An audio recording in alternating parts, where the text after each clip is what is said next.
കർത്താവിൻ്റെ ആത്മാവ് നമ്മുടെ നടുവിൽ ശക്തമായി പ്രവർത്തിച്ചു കൊണ്ടിരിക്കുന്നു. കഴിഞ്ഞുപോയ സെഷനുകളെല്ലാം നിങ്ങൾക്ക് അനുഗ്രഹപ്രദമായി തീർന്നു എന്ന് ഞാൻ വിശ്വസിക്കുകയാണ്. ഇന്ന് പകൽ ഞാൻ നിങ്ങളുമായി പങ്കുവെച്ചു കൊണ്ടിരുന്നത് സയൻസ് ഓഫ് ഇന്നർ വൂൺസ്, മുറിവുകളുടെ അടയാളങ്ങൾ എന്ന ഭാഗമാണ്. നാം മനസ്സിൻ്റെ ഘടനയെക്കുറിച്ച് കഴിഞ്ഞ ദിവസം പഠിക്കുവാനിടയായി. തുടർന്ന് ഇന്ന് പകൽ സയൻസ് ഓഫ് ഇന്നർ വൂൺസ്, മുറിവുകളുടെ അടയാളങ്ങൾ. നമുക്ക് ആന്തരിക മുറിവുകളുണ്ടോ? അതെങ്ങനെ നമുക്കറിയുവാൻ കഴിയും? ചില അടയാളങ്ങൾ, മനസ്സിലും ശരീരത്തിലുമുള്ള ചില അടയാളങ്ങൾ ശ്രദ്ധിക്കുകയാണെങ്കിൽ നമുക്ക് മനസ്സിലാക്കുവാൻ കഴിയും നമുക്ക് ആന്തരിക മുറിവുകളുണ്ടോ ഇല്ലയോ എന്ന്. അതിൽ ചില അടയാളങ്ങൾ ഞാൻ നിങ്ങളുടെ ശ്രദ്ധയിൽ കൊണ്ടുവന്നു. സാഡ്നെസ്, സെൽഫ് പിറ്റി, സെൽഫ് ഹേറ്റ്രഡ്, ദുഃഖം, തീവ്ര ദുഃഖം, സ്വയസഹതാപം, സ്വയവിരോധം, വിഷാദം, ഡിപ്രഷൻ. ഈ 4 കാര്യങ്ങൾ നാം കഴിഞ്ഞുപോയ പകലിൽ ചിന്തിക്കുവാനിടയായി. വീണ്ടും നമുക്ക് ചില അടയാളങ്ങൾ കൂടെ ശ്രദ്ധിക്കാം. ആന്തരിക മുറിവുകളുണ്ടെങ്കിൽ വരുവാൻ സാധ്യതയുള്ള മറ്റൊരു അടയാളമാണ് ഉദാസീനത, നിർവികാരത, നിരുത്സാഹം അല്ലെങ്കിൽ താല്പര്യരാഹിത്യം. ആപ്പത്തി എന്ന് നമുക്ക് പറയുവാൻ കഴിയും. ആപ്പത്തി, നിർവികാരത, നിരുത്സാഹം, ഉദാസീനത, താല്പര്യരാഹിത്യം. ഹൃദയത്തിൽ വന്നിരിക്കുന്ന തകർച്ചകൾ മൂലമായി, മുറിവുകൾ മൂലമായിട്ട് ജീവിതത്തോടുള്ള താല്പര്യം നമുക്ക് നഷ്ടപ്പെട്ടു, ഉത്സാഹം നമുക്ക് നഷ്ടപ്പെട്ടു. മാത്രവുമല്ല, മുൻപ് പറഞ്ഞ ഏതെങ്കിലും അടയാളങ്ങൾ നമ്മുടെ ജീവിതത്തിലുണ്ടെങ്കിൽ, വിഷാദമോ തീവ്രദുഃഖമോ സെൽഫ് പിറ്റിയോ സെൽഫ് ഹേറ്റഡോ ഉണ്ടെങ്കിൽ അവ മുഖാന്തരമായിട്ട് നമ്മുടെ ഉത്സാഹം ഇല്ലാതെയായി തീരുവാനിടവരും. നമുക്കൊരു കാര്യവും ഉത്സാഹത്തോടു കൂടെ ചെയ്യുവാൻ കഴിയുകയില്ല. നമ്മുടെ ഉത്സാഹത്തെ പിന്നോട്ട് വലിക്കുന്ന ശക്തികളായിട്ട് അവ പ്രവർത്തിക്കുവാനിടവരും. നിരുത്സാഹം തുടർന്ന് നീണ്ട സമയം നിങ്ങളിൽ നിൽക്കുകയാണെങ്കിൽ നിങ്ങൾക്ക് വളരെ വ്യക്തമായിട്ട് മനസ്സിലാക്കുവാൻ കഴിയും എവിടെയോ എന്തോ കേട് മനസ്സിന് വന്നിട്ടുണ്ട്. നാം നിരുത്സാഹികളാകുവാൻ വേണ്ടിയല്ല കർത്താവ് നമ്മെ സൃഷ്ടിച്ചിരിക്കുന്നത്.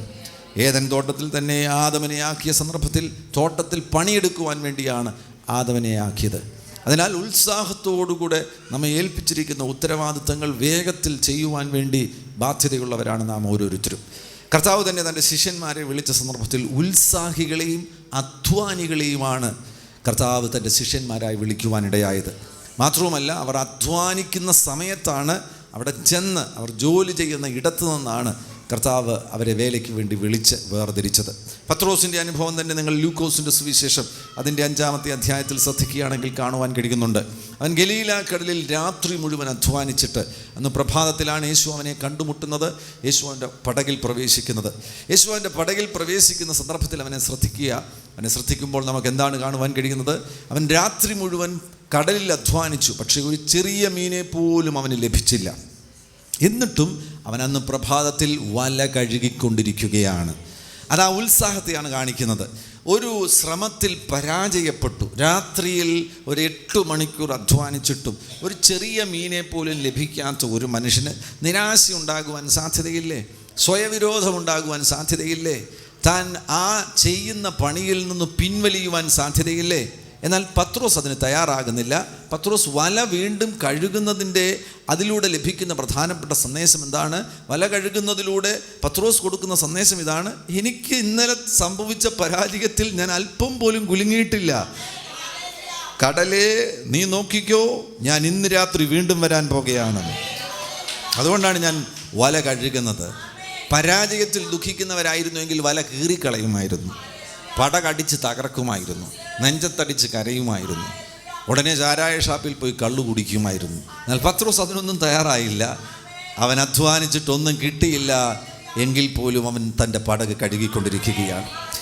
ഇത് ഈ നിലവാരത്തിലുള്ള ഒരു ജീവിതമാണ്. നമ്മൾ കഠിനാധ്വാനികളാകുവാൻ തക്കവണ്ണമായിട്ട് ശ്രദ്ധയോടുകൂടെ നമ്മളെ ഏൽപ്പിച്ചിരിക്കുന്ന ഉത്തരവാദിത്തങ്ങൾ സമയത്ത് തന്നെ പൂർത്തീകരിക്കുവാൻ തക്കവണ്ണം നാം ആ നിലയിൽ കർത്താവിനോട് പ്രതികരിക്കുമ്പോഴാണ് ഇല്ലായ്മയുടെ നടുവിലും ശൂന്യതയുടെ നടുവിലും കർത്താവ് നമുക്ക് വേണ്ടി അത്ഭുതങ്ങൾ ചെയ്യുന്നത്. പത്രോസിൻ്റെ ജീവിതത്തിൽ ഉടനടി ഒരു അത്ഭുതം സംഭവിക്കുവാനിടയായി. അത് മനസ്സിലാക്കി നിങ്ങൾ പരിശോധിച്ച് നോക്കുക. എന്താണ് നിങ്ങൾ ചെയ്തുകൊണ്ടിരിക്കുന്നത്? ഇന്നത്തെ പ്രത്യേക സാഹചര്യത്തിൽ നമുക്ക് മനസ്സിലാക്കുവാൻ കഴിയുന്നത് സമയം മനുഷ്യരുടേത് ഒരുപാട് നഷ്ടമായി പോകുകയാണ്. എത്ര മണിക്കൂറാണ് നിങ്ങൾ ടി വിയുടെ മുൻപിൽ ഇരിക്കുന്നത്? ടി വിയുടെ മുൻപിൽ വൈകുന്നേരം 2 മണിക്കൂർ ചിലവഴിക്കുന്നു. ഉച്ച കഴിഞ്ഞുള്ള ഉറങ്ങുന്ന സമയത്ത് 2.5 മണിക്കൂർ സിനിമ കണ്ടുകൊണ്ടിരിക്കുന്നു. ഇത്തരത്തിൽ സമയം ചിലവഴിക്കുന്നവരാകുന്നുവെങ്കിൽ അത് നിങ്ങൾ അവസാനിപ്പിക്കണം.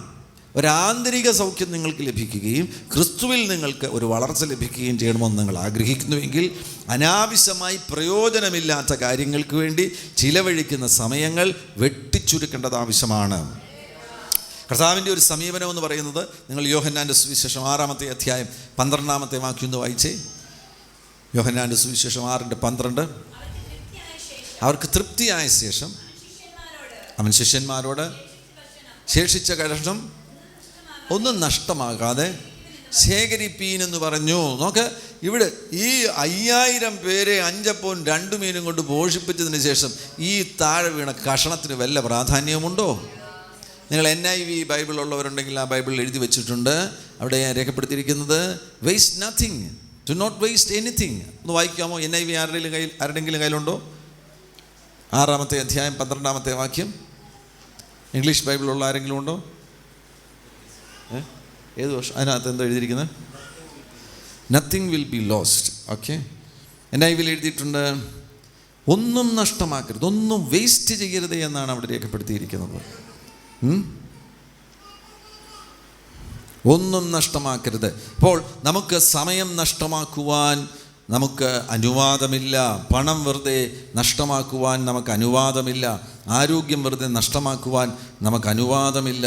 നമുക്ക് ലഭിച്ചിരിക്കുന്നതെല്ലാം വളരെ പ്രഷ്യസ് ആയിട്ടുള്ള കാര്യമാണ്. പ്രത്യേകിച്ച് സമയമെന്ന് പറയുന്നത് വളരെ പ്രഷ്യസ് ആയിട്ടുള്ളൊരു കാര്യമാണ്. ആ പ്രഷ്യസ് ആയിട്ടുള്ള സമയത്തെ നമുക്ക് നഷ്ടമാക്കുവാൻ യാതൊരു അനുവാദവുമില്ല. അങ്ങനെയെങ്കിൽ നമ്മുടെ ഓരോ ദൗത്യങ്ങളും വളരെ ഉത്തരവാദിത്വത്തോടുകൂടെ കൃത്യനിഷ്ഠയോടുകൂടെ നഷ്ടങ്ങൾ വരുത്താതെ പൂർത്തീകരിക്കുവാൻ നമുക്ക് ഒരു ബാധ്യതയുണ്ട്. ഇതാ 12-ാമത്തെ വാക്യത്തിൽ NIV എഴുതിയിരിക്കുന്നു, when they had all had enough to eat, he said to his disciples, gather pieces that are left over, let nothing be wasted. ചേർന്ന് പറഞ്ഞേ, nothing be wasted. ഒന്നും നഷ്ടമാക്കരുത്. ചേർന്ന് പറഞ്ഞു, ഒന്നും നഷ്ടമാക്കരുത്. ആരോഗ്യം നഷ്ടമാക്കരുത്, പണം നഷ്ടമാക്കരുത്, സമയം നഷ്ടമാക്കരുത്, കൃപാവരം നഷ്ടമാക്കരുത്, കഴിവുകൾ നഷ്ടമാക്കരുത്, ലഭിച്ച ബുദ്ധി നഷ്ടമാക്കരുത്, ഒന്നും നഷ്ടമാക്കരുത്. ചെറിയ കഷ്ണമാണെങ്കിൽ പോലും അത് പിറക്കിയെടുക്കണമെന്നാണ് കർത്താവ് അവിടെ പറയുന്നത്. അത് കർത്താവിൻ്റെ സമീപനമാണ്. ദൈവരാജ്യ സംബന്ധമായിട്ട് അത് ദൈവരാജ്യത്തിലെ ഒരു തത്വമാണ്, ഒരു പ്രിൻസിപ്പിളാണ്. അവിടുന്ന് ഒന്നും നഷ്ടമാക്കുവാൻ ആഗ്രഹിക്കുന്നില്ല. അത് മനസ്സിലാക്കുന്ന ഒരു വ്യക്തിക്ക് എങ്ങനെയാണ് ഇത്ര ദൈവരാജ്യ സംബന്ധമാകുന്ന 1000 കൂട്ടം ദൗത്യങ്ങൾ ഉള്ളപ്പോൾ വെറുതെ ഫോണിൽ വിളിച്ചിട്ട് എന്തുകൊണ്ട് വിശേഷം? ഒന്നുമില്ല. ഓ, ഇവിടെ ഒന്നുമില്ല, എന്നാ വെക്കട്ടെ. എന്തിനാ വെറുതെ പൈസയും കളയുന്നത്, സമയം കളയുന്നത്? അവിടെയും വിശേഷമൊന്നുമില്ല, ഇവിടെയും വിശേഷമൊന്നുമില്ല. ആവശ്യമില്ലാത്ത ഫോൺ കോൾസുകളെല്ലാം കട്ട് ചെയ്യുക. ആവശ്യമില്ലാതെ വെറുതെ കമ്പ്യൂട്ടറിൻ്റെ മുൻപിൽ ഇരുന്ന് സമയം ചിലവഴിക്കുന്നത് അവസാനിപ്പിക്കുക. ഈ TV കണ്ടുള്ള സിനിമയും അതുപോലെ ചപ്പ് ചവറെല്ലാം കണ്ട് വെറുതെ എന്തിനാ മമ്മൂട്ടിയെയും മോഹൻലാലിനെയും സമ്പന്നന്മാരാക്കുന്നത്? പകരം ആ സമയം കൂടെ നിങ്ങൾ കർത്താവിന് വേണ്ടി അധ്വാനിക്കുകയാണെങ്കിൽ ദൈവരാജ്യത്തിന് ഒരു ഗുണമുണ്ടാകുവാൻ, അനുഗ്രഹമുണ്ടാകുവാൻ ഇടവരും. നിങ്ങൾ കാണാനിരിക്കുന്നത് കൊണ്ടാണ് അവരെല്ലാം വളരെ ഉയർന്ന നിലവാരത്തിലുള്ള ജീവിതം നയിക്കുന്നത്. പകരം നിങ്ങൾ യേശുവിൻ്റെ മുഖം കാണുകയാണെങ്കിൽ നമ്മുടെ ഉത്സാഹം വർദ്ധിക്കുവാനിടവരും, നമ്മുടെ വേഗത വർദ്ധിക്കുവാനിടവരും. എത്ര പേർ ആഗ്രഹിക്കുന്നുണ്ടോ വേഗത വർദ്ധിക്കണമെന്ന്? ഒരു ആക്സിലറേഷൻ വർദ്ധിക്കണമെന്ന് ആഗ്രഹമുള്ളവരുണ്ടെങ്കിൽ കർത്താവ് നിങ്ങളുടെ വേഗതയെ വർദ്ധിപ്പിക്കുവാൻ വിശ്വസ്തനാണ്. ആ വേഗതയ്ക്ക് നല്ലൊരു ഉദാഹരണമാണ് ഏലിയാവ്. രഥത്തിൻ്റെ മുൻപിൽ ഓടുന്ന ഏലിയാവ്. നിങ്ങൾ ആ ഹോൾ ഡേ, ഏലിയാവിൻ്റെ ആ ഹോൾ ഡേ നിങ്ങൾ ശ്രദ്ധിക്കണം.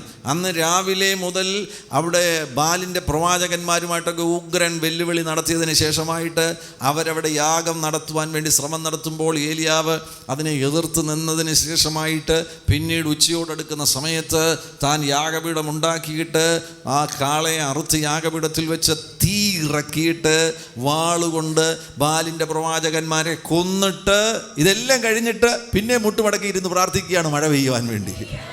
ഒരു ദിവസം നടക്കുന്ന സംഭവമാണിത്. അത് കഴിഞ്ഞതിന് ശേഷം മഴ പെയ്യുവാൻ തുടങ്ങുന്നു എന്ന് പറയുമ്പോൾ ആഹാബിനോട് പറഞ്ഞു, രഥം കയറി പൊയ്ക്കൊള്ളുക എന്ന് പറഞ്ഞു. അതിനുശേഷം ഏലിയാവ് എന്ത് ചെയ്യുകയാണ്? താൻ രഥത്തിൽ കയറാതെ രഥത്തിൻ്റെ മുൻപിൽ ഓടുകയാണ്. ആഹാബ് ശമരിയിൽ എത്തുന്നതിന് മുമ്പ് ഏലിയാവ് ശമരിയിൽ എത്തുവാനിടയായി. എന്തൊരു വേഗതയാണ്!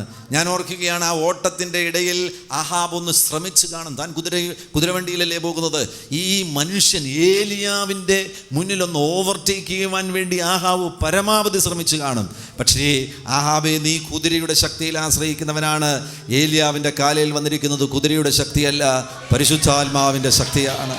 പരിശുദ്ധാത്മാവിൻ്റെ ശക്തിയാൽ ലഭിക്കുന്ന വേഗതയെ തടയുവാനോ ആ വേഗതയെ ഓവർടേക്ക് ചെയ്യുവാനോ വേറെ ആർക്കും കഴിയുകയില്ല. ഉദാസീനതയുണ്ടെങ്കിൽ ആ ഉദാസീനത, നിർവികാരത, ഒന്നും ചെയ്യുവാൻ തോന്നുന്നില്ല. രാവിലെ 8 മണി വരെ കിടന്നുറങ്ങുന്നു, കോട്ടുമായിട്ട് വെറുതെ ഇരിക്കുന്നു, പത്രമെടുത്ത് ചാരിക്കിടന്ന് വായിക്കുന്നു, 1.5 മണിക്കൂർ പത്രം വായിക്കുന്നു. ഇതൊക്കെയാണ് രീതിയെങ്കിൽ ആ രീതികളെ മാറ്റണം. കിടക്കയിൽ നിന്ന് എഴുന്നേൽക്കുമ്പോൾ തന്നെ ഉത്സാഹത്തോടുകൂടി എഴുന്നേൽക്കണം. ഹല്ലേലൂയ പറഞ്ഞു, സ്തോത്രം പറഞ്ഞ് എഴുന്നേൽക്കണം. ഊർജ്ജസ്വലതയോടുകൂടി എഴുന്നേൽക്കണം. ആ ഉത്സാഹം ഇല്ലാത്ത അവസ്ഥ, ഉദാസീനതയുണ്ടെങ്കിൽ, താല്പര്യരാഹിത്യമുണ്ടെങ്കിൽ അത് നൽകുന്ന സന്ദേശം എന്ന് പറയുന്നത് എവിടെയോ ആന്തരിക മുറിവ് സംഭവിച്ചിരിക്കുകയാണ്. നിങ്ങളിങ്ങനൊരു നിഗമനത്തിൽ എത്തിയിരിക്കുകയാണ്, ഇതൊന്നും ചെയ്തിട്ട് ഒരു പ്രയോജനമില്ലെന്ന്. എന്തിനാ ഇതൊക്കെ കഴുകുന്നത്, തൂക്കുന്നത്, നനയ്ക്കുന്നത്? അയാളുടെ കള്ളുകൂടി മാറത്തുമില്ല, ഈ പിള്ളേർ ഗുണം പിടിക്കത്തുമില്ല, എൻ്റെ ഈ നെഞ്ചത്തെ വേദനയും കാലയിലെ മുട്ടയിലെ വേദനയും പോകത്തില്ല, പിന്നെന്തിനാ ഇതൊക്കെ ചെയ്യുന്നത് പാസ്റ്ററേ? ഈ ഒരു നിലവാരത്തിൽ ചിന്തിക്കുന്ന ആരെങ്കിലും ഉണ്ടെങ്കിൽ നിങ്ങളുടെ ജീവിതം ബെറ്റർ ആകുമെന്നുള്ളൊരു സന്ദേശം ഞാൻ നിങ്ങളെ അറിയിക്കുകയാണ്. നിങ്ങൾ യേശുവിനോട് ചേർന്ന് പ്രവർത്തിക്കുവാൻ തയ്യാറാകുകയാണെങ്കിൽ ഇന്നത്തെ സകല തകർച്ചകളിൽ നിന്നും യേശുവിന് നിങ്ങളെ പുറത്തു കൊണ്ടുവരുവാൻ കഴിയും. നിങ്ങളുടെ ജീവിതം ബെറ്റർ ആകുകയില്ല എന്ന് പറയുന്നത് കള്ള ദുഷ്ട പിശാച. അവൻ്റെ ആ വാക്ക് നിങ്ങൾ കേൾക്കാതെ യേശുവിൻ്റെ ശബ്ദം നിങ്ങൾ കേൾക്കുകയാണെങ്കിൽ നിങ്ങളുടെ ജീവിതം ബെറ്റർ ആകുവാൻ പോകുകയാണ്, പുരോഗമിക്കുവാൻ പോകുകയാണ്, വീണ്ടും പുരോഗമിക്കുവാൻ പോകുകയാണ്, വീണ്ടും പുരോഗമിക്കുവാൻ പോകുകയാണ്, വീണ്ടും പുരോഗമിക്കുവാൻ പോകുകയാണ്. അങ്ങനെ നിങ്ങൾ അവസാനം കർത്താവിൻ്റെ കാഹള ശബ്ദം കേൾക്കുമ്പോൾ നേരെ മുകളിലോട്ട് പോകുവാനിട വരും. അപ്പോൾ നിങ്ങൾ ക്രിസ്തീയ ജീവിതം നയിക്കുന്നവർ എല്ലാവരും മനസ്സിലാക്കുക, നിങ്ങൾ യഥാർത്ഥ ക്രിസ്ത്യാനിയാണെങ്കിൽ നിങ്ങൾക്ക് താഴോട്ടിനി ഒരു ജീവിതമില്ല. നിങ്ങളുടെ ഗമനം താഴോട്ടല്ല, നിങ്ങളുടെ ഗമനം ഉയരത്തിലേക്കാ. അവസാനം കാഹളം കേൾക്കുമ്പോൾ നിങ്ങൾ താഴോട്ടാണോ പോകുന്നത്? അല്ല, നിങ്ങൾ മുകളിലോട്ട് പോകുവാനുള്ളവരാണ്. മുകളിലോട്ട് പോകുവാനുള്ളവർ ഇപ്പോൾ തന്നെ ക്രിസ്തുവിൽ നിങ്ങൾ മുകളിലോട്ട് പോയി തുടങ്ങണം. ആമേൻ, ഹല്ലേലൂയ. മനസ്സിൻ്റെ മേഖലകളെ സൗഖ്യമാക്കണം, ഉദാസീനതയെ അടിച്ചു പുറത്താക്കണം. ആ ഉയരത്തിലേക്കുള്ള യാത്ര ഇപ്പോൾ തന്നെ ആരംഭിക്കണം. ഉദാസീനത ഒരടയാളമാണ് ആന്തരിക മുറിവ് ഉണ്ട് എന്നതിന്. മറ്റൊരടയാളം അപകർഷബോധം. അപകർഷബോധം വേറൊരടയാളമാണ് അപകർഷത, ഇൻഫീരിയോറിറ്റി എന്ന് പറയുന്നത് മിസ്റ്റേക്കൻ കൺക്ലൂഷൻ ഓഫ് ദംസെൽസ്. തങ്ങളെക്കുറിച്ചുള്ള തെറ്റായ നിഗമനമാണ് അപകർഷബോധം എന്ന് പറയുന്നത്. ഞാൻ കാണാൻ കൊള്ളത്തില്ല, എനിക്ക് വണ്ണം വളരെ കുറവാണ്, എനിക്ക് വണ്ണം വളരെ കൂടുതലാണ്, എൻ്റെ ജീവിതം കൊണ്ട് യാതൊരു പ്രയോജനവുമില്ല. ഇൻഫീരിയോറിറ്റി ഉള്ളവർക്ക് ഷെയിം വളരെ കൂടുതലായിരിക്കും. ഹെൽത്തി ഷെയിമിനെ കുറിച്ച് കർത്താവിൻ്റെ ദാസൻ പറഞ്ഞു കാണുമെന്ന് ഞാൻ വിശ്വസിക്കുകയാണെന്നാൽ അൺഹെൽത്തി ഷെയിം വരുമ്പോൾ ആ ഷെയിം മുഖാന്തരമായിട്ട് ആളുകളെ നമുക്ക് നേരിടുവാൻ ഭയമായിരിക്കും, മുഖത്ത് നോക്കി സംസാരിക്കുവാൻ നമുക്ക് ഭയമായിരിക്കും, മറ്റുള്ളവരുടെ കണ്ണിൽ നോക്കുവാൻ നമുക്ക് ഭയമായിരിക്കും. അപ്പോൾ സംസാരിക്കുമ്പോൾ പോലും നമ്മൾ വേറെ എവിടെയെങ്കിലും നോക്കിയായിരിക്കും സംസാരിക്കുന്നത്. അപകർഷബോധത്തിൽ ഇൻഫീരിയോറിറ്റിയിൽ 2 കാര്യങ്ങൾ ഉണ്ടാകുവാൻ സാധ്യതയുണ്ട്. ഇൻഫീരിയോറിറ്റിയും അൺബിലീഫും കൂടെ ചേരുകയാണെങ്കിൽ, ഇൻഫീരിയോറിറ്റി പ്ലസ് അൺബിലീഫ്, ഇവ രണ്ടും കൂടെ ചേരുകയാണെങ്കിൽ നിങ്ങളുടെ കോൺഫിഡൻസ് നഷ്ടമാകുവാനിട വരും. നിങ്ങളുടെ കോൺഫിഡൻസ്, ആത്മധൈര്യം നിങ്ങൾക്ക് നഷ്ടമാകുവാനിട വരും. ഇങ്ങനെയുള്ള ഇൻഫീരിയോറിറ്റിയുള്ള കുട്ടികൾക്ക് ഒരു ഇൻ്റർവ്യൂവിന് പോകുമ്പോൾ ആ ഇൻ്റർവ്യൂ ബോർഡിനെ നേരിടുവാൻ അവർക്ക് ആത്മധൈര്യം കുറവായിരിക്കും. ഇൻഫീരിയോറിറ്റിയും അൺബിലീഫും കൂടെ ചേരുകയാണെങ്കിൽ ആത്മധൈര്യം നഷ്ടമാകുവാനിട വരും. ഇൻഫീരിയോറിറ്റി, അപകർഷബോധം പല നിലകളിൽ വരും. നമുക്കെതിരെ വാക്കുകൾ കൊണ്ട്, പ്രത്യേകിച്ച് ബാല്യകാലത്ത് വാക്കുകൾ കൊണ്ട് നമുക്കെതിരെ പ്രവചിക്കുന്ന ഒത്തിരി പേരുണ്ട്. ചിലപ്പോൾ അധ്യാപകർ നിങ്ങളെ നോക്കി പറയുമായിരിക്കും, എടാ നീ കണക്കിന് ഒരിക്കലും ശരിയാകാൻ പോകുന്നില്ല. ചിലപ്പോൾ അമ്മ നിന്നെ നോക്കി പറയുമായിരിക്കും, ഓ അവനെ കണ്ട അവൻ്റെ മൂക്ക് കുരങ്ങിൻ്റെ മൂക്ക് പോലെയാണ്, അല്ലെങ്കിൽ അവനെ കണ്ട ഒരു കൊച്ചു അവൻ ഞങ്ങളുടെ ഇളയ മോനല്ലേ, അവനൊരു കഴുതയാണ്. ഇതുപോലെ നടത്തിയിരിക്കുന്ന തെറ്റായ പ്രവചനങ്ങൾ കാണും. ഇത് 6-ാം വയസ്സിൽ കേൾക്കുകയാണ്, ഒരു കൊച്ചു കേൾക്കുകയാണ്, ഞാനൊരു കഴുതയാണ്. ആരാ പറയുന്നത്? അധികാരസ്ഥാനത്തിരിക്കുന്ന അമ്മ പറയുന്നു. അമ്മ കൂടെ കൂടെ പറയും, എടാ നീ ഒരു കഴുതയാടാ. ഈ വാക്ക് ഇവൻ്റെ ഉള്ളിൽ ആ ബോധ്യം കൊണ്ടുവരുവാൻ ഇടവരും. ഞാനൊരു കഴുതയാകുന്നു. ആ ചിന്ത അവൻ്റെ ഉള്ളിൽ വരികയാണെങ്കിൽ അത് മുഖാന്തരമായി അപകർഷത വരുവാൻ സാധ്യതയുണ്ട്. വളർന്നു വരുമ്പോൾ അവൻ ആളുകളെ കാണുമ്പോൾ അറിയാതെ തന്നെ അവൻ്റെ ഉള്ളിൽ നിന്നൊരു ശബ്ദമുണ്ടാകും, എടാ നീ ഒരു കഴുതയാണ്. ഇതേപോലെ മാന്യന്മാരുടെ മുൻപിൽ നിൽക്കുവാൻ നിനക്ക് യോഗ്യതയില്ല, നീ അതിന് അയോഗ്യനാകുന്നൊരു വ്യക്തിയാകുന്നു. അത് നിൻ്റെ ജീവിതത്തിൽ ഇൻഫീരിയോറിറ്റി കൊണ്ടുവരുവാൻ സാധ്യതയുണ്ട്. അപ്പോൾ നിങ്ങൾ ഈ ദിവസങ്ങളിൽ തന്നെ നിങ്ങളെക്കുറിച്ച് പണ്ട് കാലത്ത് ആരെങ്കിലുമൊക്കെ ഇത്തരത്തിലുള്ള ഏതെങ്കിലുമൊക്കെ പ്രവചനങ്ങൾ നടത്തിയിട്ടുണ്ടെങ്കിൽ ആ പ്രവചനങ്ങളെ നിങ്ങൾ ക്യാൻസൽ ചെയ്ത് പ്രാർത്ഥിക്കണം. എന്നെക്കുറിച്ച് പണ്ട് പലരും എല്ലാവരും പറയുന്നൊരു പ്രവചനമായിരുന്നു, തല്ലിപ്പൊളി. അവനൊരു തല്ലിപ്പൊളിയാണ്. ഈ ഇങ്ങനെയൊക്കെയുള്ള ചില സ്കില്ലുകൾ അല്ലെങ്കിൽ പ്രത്യേകമാകുന്ന ചില കാര്യങ്ങൾക്ക് വേണ്ടി ദൈവം കണ്ടിരിക്കുന്നവർക്ക് ചിലപ്പോൾ അവരുടെ ബാല്യകാലത്ത് ചിലപ്പോൾ ചില ഓവർ ആക്റ്റീവ് ആയിരിക്കും. ഓവർ ആക്റ്റീവ് എന്ന് പറഞ്ഞു കഴിഞ്ഞാൽ ഇപ്പോൾ എൻ്റെ കയ്യിൽ ഒരു പാത്രം കിട്ടുകയാണെന്നുണ്ടെങ്കിൽ ഞാൻ ആദ്യം ചെയ്യുന്നത് താഴെ വീണാൽ പൊട്ടുമോ എന്ന് ഞാൻ നോക്കും. അതാണ് ഞാൻ ചെയ്യുന്നത്. അപ്പോൾ അതുകൊണ്ടാണ് എന്നെ തല്ലിപ്പൊളി എന്ന് വിളിച്ചത്. എൻ്റെ കയ്യിൽ വീട്ടിൽ എൻ്റെ പപ്പ ഒരു സോണി റേഡിയോ, പണ്ട് കാലത്ത് ഒരു സോണി റേഡിയോ കൊണ്ടുവന്നു. അപ്പോൾ എനിക്ക് വലിയൊരു അത്ഭുതമായി തോന്നി, എടാ ഇതിനൊക്കെ താരാണ് ഇരുന്ന് സംസാരിക്കുന്നത്. അതുകൊണ്ട് പപ്പ ഇല്ലാത്ത സമയത്ത് ഞാനത് മുഴുവൻ അഴിച്ച് അകത്തുള്ളതെല്ലാം പൊട്ടിച്ച് നോക്കുവാനിടയായി. അപ്പോൾ വിലപിടിപ്പുള്ള ഗോവയിൽ നിന്ന് കൊണ്ടുവന്ന ആ സോണി റേഡിയോ തകർച്ചതോടുകൂടെ എനിക്ക് പൊതുവായിട്ട് കിട്ടിയൊരു പേരാണ്, അവൻ നശിപ്പിക്കുന്നവനാണ്, അവനൊരു തല്ലിപ്പൊളിയാണ്. എന്നാൽ കൃപയാൽ ദൈവം അതിൽ നിന്ന് എന്നെ പണിയുന്നവനാക്കി മാറ്റുവാൻ കർത്താവ് കരുണ കാണിച്ചു. അതേപോലെ നിങ്ങളെക്കുറിച്ചും ഇത്തരത്തിൽ തെറ്റായ പ്രവചനങ്ങൾ ആരെങ്കിലുമൊക്കെ പറഞ്ഞിട്ടുണ്ടെങ്കിൽ ഈ ദിവസങ്ങളിൽ ആ തെറ്റായ പ്രവചനങ്ങളെ മുഴുവൻ ക്യാൻസൽ ചെയ്യേണ്ടത് ആവശ്യമാണ്. യേശുവിൻ നാമത്തിൽ അതിനെ ക്യാൻസൽ ചെയ്തതിന് ശേഷം യേശു കർത്താവ് നിങ്ങളെക്കുറിച്ച് എന്താണ് പറഞ്ഞത് അത് നിങ്ങളുടെ ഹൃദയത്തിലേക്ക് കൊണ്ടുവന്ന് അത് നിങ്ങൾ ഏറ്റുപറയുവാൻ തയ്യാറാകണം. ഇൻഫീരിയോറിറ്റി, അപകർഷബോധം ഒരു അടയാളമാണ്. ആന്തരിക മുറിവുണ്ട് എന്നതിനൊരു അടയാളമാകുന്നു. മറ്റൊരു അടയാളമാണ് സുരക്ഷിതത്വ ബോധമില്ലായ്മ, അല്ലെങ്കിൽ ഇംഗ്ലീഷിൽ ഇൻസെക്യൂരിറ്റി ഫീലിംഗ്.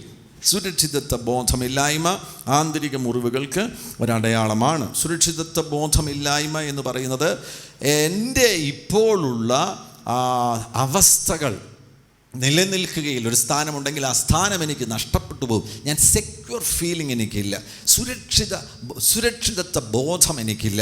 ഞാനിപ്പോൾ ഒരു സ്ഥാനത്തായിരിക്കുന്നുവെങ്കിലേക്ക് ആ സ്ഥാനം നഷ്ടപ്പെട്ടു പോകുമെന്നുള്ള ഒരു ഭയം. ജോലിയിലായിരിക്കുന്നുവെങ്കിൽ ആ ജോലിയിൽ ഞാൻ സുരക്ഷിതനാകുന്നു എന്നെനിക്ക് തോന്നുന്നില്ല. എൻ്റെ കുടുംബജീവിതത്തിൽ ഞാൻ സുരക്ഷിതനാകുന്നു എന്നെനിക്കൊരു ഫീലിംഗ് ഉണ്ടാകുന്നില്ല. ഈ നിലയിൽ സുരക്ഷിതത്വ ബോധമില്ലാത്തൊരു വ്യക്തിയെ നിങ്ങൾ പരിചയപ്പെടുമ്പോൾ നിങ്ങൾക്ക് സുരക്ഷിതത്വ ബോധമില്ലായ്മ എന്താണെന്ന് മനസ്സിലാകുവാൻ ഇടവരും. പഴയ നിയമത്തിൽ നമ്മൾ ഒരാളെ കാണുന്നുണ്ട്, ശൗൽ. 1 ശമൂവേലിന്റെ പുസ്തകം 15-ാം അധ്യായം 17-ാമത്തെ വാക്യത്തിൽ നമുക്ക് കാണാൻ കഴിയുന്നു. ശൗലിനെ കുറിച്ച് ശമൂവേൽ പറയുന്നൊരു പ്രസ്താവനയുണ്ട്. അദ്ദേഹം ഈ ശൗല് ഇൻസെക്യൂരിറ്റി ഫീലിംഗ് ഉള്ള ഒരാളായിരുന്നു.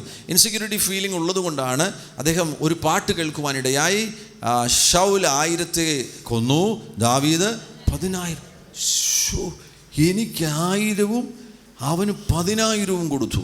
അപ്പോൾ തൻ്റെ സ്ഥാനത്തിന് ദാവീദ് ഒരു വലിയ ഭീഷണിയായി തീർന്നു, ഒരു ത്രറ്റായി തീർന്നു. തനിക്കൊരിക്കലും അത് ഉൾക്കൊള്ളുവാൻ കഴിയുന്നില്ല.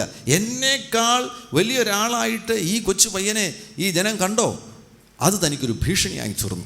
അങ്ങനെയാണ് താൻ സുരക്ഷിതത്വ ബോധമില്ലാത്തവനായി തീർന്ന് തൻ്റെ സ്ഥാനം നഷ്ടപ്പെടുമെന്നുള്ള ഭയത്തിൽ ശൗൽ ദാവീദിൻ്റെ പിന്നാലെ നടന്ന് ദാവീദിനെ കൊല്ലുവാൻ വേണ്ടി ശ്രമിക്കുന്നു. അപ്പോൾ ഏതെങ്കിലും ഒരു വ്യക്തിയുടെ ഉയർച്ച നമ്മുടെ സ്ഥാനത്തിന് ഒരു ഭീഷണിയാകുന്നു എന്നുള്ള ചിന്തയുണ്ടെങ്കിൽ അത് ഇൻസെക്യൂരിറ്റിയാണ്. ഈ ഭൂമിയിൽ ഓരോരാൾക്ക് ഏതു വ്യക്തിക്കും ഒരു നന്മയുണ്ടാകുന്നത് കൊണ്ട് നമുക്കൊന്നും സംഭവിക്കാൻ പോകുന്നില്ല. വേറൊരാൾക്ക് നന്മ ഉണ്ടാകുന്നതാണ് നമുക്ക് അനുഗ്രഹമെന്ന് പറയുന്നത്. വേറൊരാൾക്കൊരു ഉയർച്ച സംഭവിക്കുന്നത് കൊണ്ട് നമുക്കൊന്നും സംഭവിക്കാൻ പോകുന്നില്ല. നമുക്കതുകൊണ്ടൊരു പരാജയമോ തകർച്ചയോ ഒന്നും സംഭവിക്കാൻ പോകുന്നില്ല. ആ വ്യക്തിയുടെ ഉയർച്ചയിൽ സന്തോഷിക്കുകയാണെങ്കിൽ നിനക്കാവശ്യമുള്ള ഉയർച്ചകൾ തക്ക സമയത്ത് നൽകി തരുവാൻ കർത്താവ് വിശ്വസ്തനാണ്. Praise the Lord. ഈ ഭൂമിക്ക് നമ്മളെ എല്ലാവരെയും ഉൾക്കൊള്ളുവാനുള്ള കപ്പാസിറ്റി ഉണ്ട്. ആമേൻ. നമ്മളെല്ലാവരെയും ഉൾക്കൊള്ളുവാനും നമ്മളെല്ലാവരെയും ഓരോ ഇടങ്ങളിലാക്കുവാനും നമുക്കെല്ലാവർക്കും ഭക്ഷണം തരുവാനും ഒക്കെ കപ്പാസിറ്റിയുള്ള നിലയിലാണ് ദൈവം ഈ പ്രപഞ്ചത്തെ സൃഷ്ടിച്ചിരിക്കുന്നത്. വിശാലമായിട്ടല്ലേ കർത്താവ് സൃഷ്ടിക്കുന്നത്. ഞാൻ മനുഷ്യൻ്റെ സൃഷ്ടിയുടെ ആരംഭ ഭാഗം ഓർക്കുമ്പോൾ ഏദൻ തോട്ടം ദൈവം സൃഷ്ടിച്ചതിന് ശേഷം ഏദൻ തോട്ടത്തിലാണ് മനുഷ്യനെ ദൈവമാക്കിയത്. നിങ്ങളവിടെ ശ്രദ്ധിക്കണം, ഒരു നദി അവിടെ 10-ാമത്തെ വാക്യത്തിൽ 2-ാം അധ്യായം 10-ാമത്തെ വാക്യത്തിൽ ഏദൻ തോട്ടത്തിൽ ഒരു നദി ഒഴുകി തുടങ്ങിയിട്ട് ആ നദി എന്തായി തീർന്നു? 4 ശാഖകളായി തീർന്നു. നോക്ക്, അപ്പോൾ നമുക്ക് ഈ പമ്പാ നദി ഒഴുകുന്നത് അങ്ങ് പമ്പ മുതൽ ഇവിടെ വേമ്പനാട്ടുകായൽ വരെ പമ്പാ നദി ഒഴുകുകയാണ്. അത്രയും അനുഗ്രഹങ്ങളാണ് ഈ പ്രദേശങ്ങളിൽ മുഴുവൻ ലഭിക്കുന്നത്. അങ്ങനെയെങ്കിൽ ഈ ഏദൻ തോട്ടത്തിൽ 4 നദി ഒഴുകണമെങ്കിൽ എത്ര വലിയൊരു തോട്ടമായിരുന്നു ഏദൻ തോട്ടം. ഒരു മനുഷ്യന് താമസിക്കാൻ വേണ്ടി ദൈവം കൊടുത്തത് ഇത്ര വിശാലമാകുന്നൊരിടമാകുന്നുവെങ്കിൽ ആ നിലയിൽ നമ്മെ അനുഗ്രഹിക്കുന്നവനാവും നമ്മുടെ കർത്താവ്. ഈ ആവശ്യമില്ലാത്ത ഈ ഭീഷണികളും ഭയങ്ങളും സുരക്ഷിതത്വ ബോധമില്ലായ്മയെല്ലാം കുടഞ്ഞു കളഞ്ഞതിന് ശേഷമായി ദൈവം നമ്മളെ ആക്കിയ ഇടങ്ങളിൽ വിശ്വസ്തരായി നിൽക്കുകയാണെങ്കിൽ, വിശ്വസ്തരായി തുടരുകയാണെങ്കിൽ തക്ക സമയങ്ങളിൽ ദൈവം അത്ഭുതം ചെയ്യുവാൻ വിശ്വസ്തനാകുന്നു. ആമേൻ. ഈ ശൗലിൻ്റെ അനുഭവം നിങ്ങൾ ശ്രദ്ധിക്കുക. ശൗൽ എങ്ങനെയാണ് സുരക്ഷിതത്വ ബോധമില്ലാത്ത വ്യക്തിയായി തീർന്നത്? അതിൻ്റെ ഒരു പ്രധാനപ്പെട്ട കാരണം നമുക്ക് കാണാൻ കഴിയുന്നുണ്ട്. അദ്ദേഹത്തിന് അപകർഷ ബോധമുണ്ടായിരുന്നു. ദയവായിട്ടൊന്ന് വായിക്കുക. അപ്പോൾ ശമൂവേൽ പറഞ്ഞത്, നിന്റെ സ്വന്തം കാഴ്ചയിൽ നീ, അതെന്താണ്? നിങ്ങൾക്കിപ്പോൾ കേട്ടതിൽ നിന്ന് മനസ്സിലായല്ലോ. നിന്റെ സ്വന്തം കാഴ്ചയിൽ നീ ചെറിയവനായിരുന്നിട്ടും അതെന്താണ് സാധനം? എൻ്റെ സ്വന്തം കാഴ്ചയിൽ ഞാൻ ചെറിയവനായിട്ട് എനിക്ക് തോന്നുക, അതെന്താണ് സാധനം? അതിൻ്റെ പേരാണ് ഇൻഫീരിയോറിറ്റി, അപകർഷത. നിന്റെ സ്വന്തം കാഴ്ചയിൽ. ഈ ശൗൽ എന്ന് പറയുന്ന ആൾ അത്ര ചെറിയ ആളായിരുന്നോ? അല്ല. അന്നത്തെ സമൂഹത്തിൽ ഏറ്റവും ഉയരമുള്ള തോൾപൊക്കമുള്ള മനുഷ്യനായിരുന്നു ഈ ശൗൽ. അതുകൊണ്ടാണ് ദൈവം അവനെ തിരഞ്ഞെടുത്തത്. അവൻ്റെ ആ ഹൈറ്റും വെയിറ്റും അവൻ്റെ കോമള രൂപമൊക്കെ കണ്ടിട്ടാണ് ഇവനെ കൊള്ളാം, രാജാവാക്കാൻ കൊള്ളാം എന്ന് കർത്താവിന് മനസ്സിലാക്കിയാണ് അവനെ രാജാവായിട്ട് തിരഞ്ഞെടുത്തത്. അപ്പോൾ അത്ര ഹൈറ്റും വെയിറ്റും ഉള്ള വ്യക്തിക്ക് എന്താ ഇപ്പോൾ തോന്നൽ? സ്വന്തം കാഴ്ചയിൽ ചെറിയവനെന്ന് തോന്നുകയാണ്. അതെന്തൊരു മിസ്റ്റേക്കൻ കൺക്ലൂഷൻ ഓഫ് ദംസെൽവ്സ് എന്ന് പറഞ്ഞത് കൃത്യം അതല്ലേ? ഇൻഫീരിയോറിറ്റി, അപകർഷത. തനിക്ക് തന്നെ തോന്നുകയാണ് ഞാൻ ചെറിയവനാണ്. പക്ഷേ യഥാർത്ഥത്തിൽ ഈ മനുഷ്യനൊരു നല്ല ഹൈറ്റുള്ള ആ കൂട്ടത്തിൽ ഏറ്റവും സുന്ദരനാകുന്ന ഒരു ചെറുപ്പക്കാരനാണ്. ഇതുകൊണ്ടാണ് തന്നെ അഭിഷേകം ചെയ്യുവാൻ വേണ്ടി ശമൂവേൽ വന്നു കഴിഞ്ഞപ്പോൾ ശൗലിനെ കാണാനില്ല. എന്തോ അദ്ദേഹത്തിൻ്റെ ഹൃദയത്തിലെ ചിന്ത എന്താണ്? അയ്യോ, എന്നെ ഇതിനൊന്നും കൊള്ളത്തില്ല. അതുകൊണ്ട് അദ്ദേഹം സാമാനങ്ങളുടെ ഇടയിൽ പോയി കിടന്ന് ഒളിച്ചിരിക്കുകയാണ്. പിന്നെ തപ്പിപ്പിടിച്ചാണ് ഇദ്ദേഹത്തെ ശമൂവേൽ അഭിഷേകം ചെയ്യുവാനിടയായത്. എവിടെയോ തൻ്റെ ഫോർമേറ്റീവ് ഇയേഴ്സിൽ 0 to 7 ഇയേഴ്സിൻ്റെ ഇടയിൽ അമ്മയുടെ ഉദരത്തിൽ വെച്ചോ എവിടെയോ വെച്ച് ഈ രാജാവാകുവാൻ വേണ്ടിയുള്ള ഈ ശൗലിൻ്റെ ഉള്ളിൽ ഇൻഫീരിയോറിറ്റി കയറുവാനിടയായി. ചിലപ്പോൾ റിജക്ഷൻ മുഖാന്തരമായിരിക്കാം. ആ ഇൻഫീരിയോറിറ്റി പരിഹരിക്കപ്പെടാതെ പോയതിനാൽ എന്തൊക്കെ കുഴപ്പങ്ങളാണ് സംഭവിച്ചത്.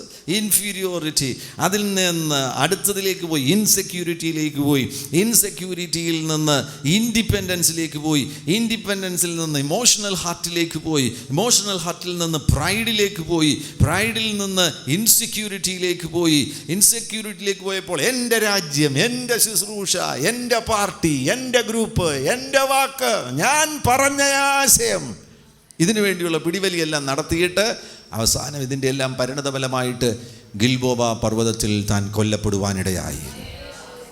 നോക്കി, ആന്തരിക മുറിവുകൾ ഒരു മനുഷ്യനെ കൊണ്ടെത്തിക്കുന്നത് എവിടെയാണ്? അവസാനം വളരെ ശോചനീയമാകുന്ന മരണത്തിൽ, അതും ഭീകരമാകുന്നൊരു മരണത്തിൽ.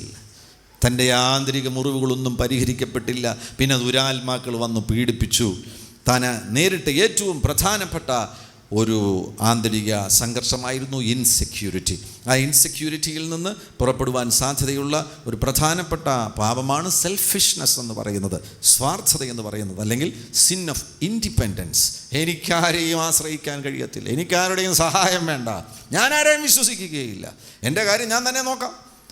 ഇൻസെക്യൂർ ആയിരിക്കുന്നവർ സിൻ ഓഫ് ഇൻഡിപെൻഡൻസിലേക്ക് പോകും. അവർ സ്വാർത്ഥന്മാരായി തീരുവാനിട വരും. നിങ്ങളുടെ ഹൃദയം പരിശോധിച്ച് നോക്കുക. എവിടെയെങ്കിലും സുരക്ഷിതത്വ ബോധമില്ലായ്മയുണ്ടെങ്കിൽ ഇന്നെങ്കിലും യേശുവിൻ നാമത്തിൽ നിങ്ങൾ അതിൽ നിന്ന് വിടുതൽ പ്രാപിക്കണം. നമ്മളെപ്പോലെ സുരക്ഷിതരായവർ വേറെ ആരാണ്? നമ്മുടെ സുരക്ഷിതത്വം എന്ന് പറയുന്നത് പണത്തിലല്ല, വസ്തുവിലല്ല, വീടിലല്ല, കാറിലല്ല. നമ്മുടെ സുരക്ഷിതത്വം എന്ന് പറയുന്നത് യേശുവിലാകുന്നു. യേശുവിൽ നാം പൂർണ്ണമായും സുരക്ഷിതരാണ്. അടുത്തിരിക്കുന്ന ആൾക്കാരം കൊടുത്ത് പറയാം, യേശുവിൽ ഞാൻ സുരക്ഷിതനാകുന്നു. യേശുവിൽ ഞാൻ സുരക്ഷിതനാകുന്നു. യേശുവിൽ, ഒന്ന് രണ്ട് പേരോട് പറയാം, യേശുവിൽ ഞാൻ സുരക്ഷിതനാകുന്നു. Praise the Lord. രാവിലെ എഴുന്നേൽക്കുമ്പോൾ സുരക്ഷിതത്വ ബോധമില്ലാത്തവരുണ്ടെങ്കിൽ രാവിലെ എഴുന്നേൽക്കുമ്പോൾ വാ തുറന്ന് വിളിച്ചു പറയണം, യേശുവിൽ ഞാൻ സുരക്ഷിതനാകുന്നു. ആമേൻ. ഒരു പിഞ്ചു കുഞ്ഞ് അമ്മയുടെ മാറോട് ചേർന്ന് ഒട്ടിപ്പിടിച്ചിരിക്കുന്നത് പോലെ ഞാൻ യേശുവിൽ സുരക്ഷിതനാകുന്നു. Praise the Lord.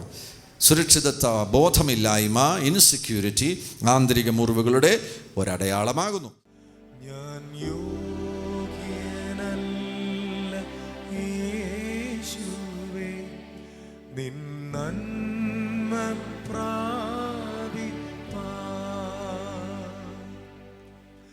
എങ്കിലും നീ സ്നേഹിച്ചു, എങ്കിലും നീ മാനിച്ചു, എങ്കിലും നീ സ്നേഹിച്ചു, എങ്കിലും നീ മാനിച്ചു. ഇത്ര നല്ല സ്നേഹമേ, നന്ദിയോടെ വാഴ്ത്തും ഞാൻ.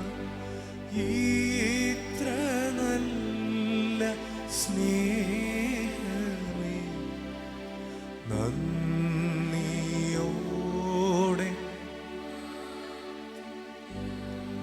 ഞാൻ ദോഷമായി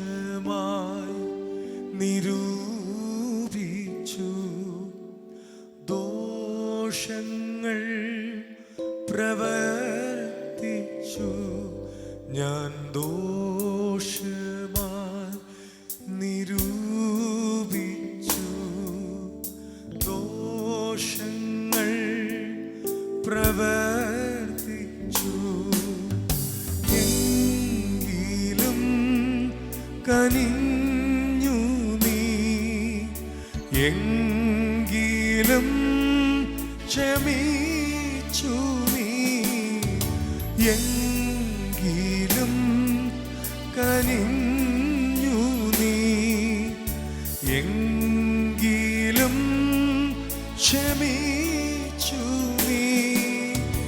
ഇത്ര നല്ല സ്നേഹമേ, നന്ദിയോടെ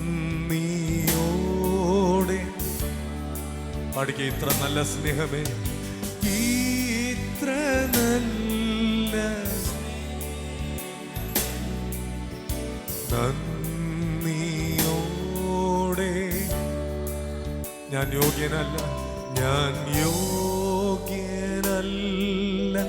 യേശുവേ, നിൻ സ്നേഹം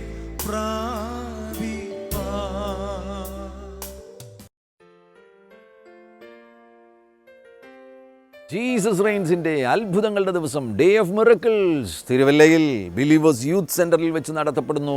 നവംബർ മാസം 29 ശനിയാഴ്ച രാവിലെ 10 മണി മുതൽ ഉച്ചയ്ക്ക് 2 മണി വരെ. നിങ്ങൾ കടന്നു വരണം. പ്രിയപ്പെട്ടവരെ കൂട്ടി നിങ്ങൾ കടന്നു വരണം. നമുക്ക് തമ്മിൽ കാണുവാനും നിങ്ങൾക്ക് വേണ്ടി ഞങ്ങൾക്ക് പ്രാർത്ഥിക്കുവാനും ലഭിക്കുന്നൊരു നല്ല അവസരമാണ്. നമ്മുടെ കർത്താവാകുന്ന യേശു ക്രിസ്തു നിങ്ങൾക്ക് വേണ്ടി ഒരു വലിയ അത്ഭുതം ചെയ്യുവാനിടവരും. അതുകൊണ്ട് നിശ്ചയമായിട്ടും കടന്നു വരണം. തിരുവല്ലയിൽ നവംബർ 29 ബിലീവേഴ്സ് യൂത്ത് സെൻ്ററിൽ രാവിലെ 10 മണി മുതൽ 2 മണി വരെ.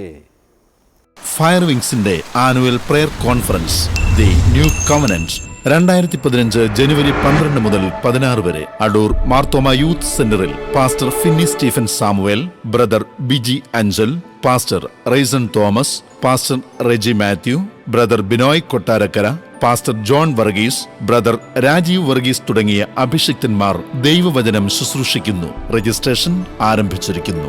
കോൺടാക്ട് 8281033374 9447472145.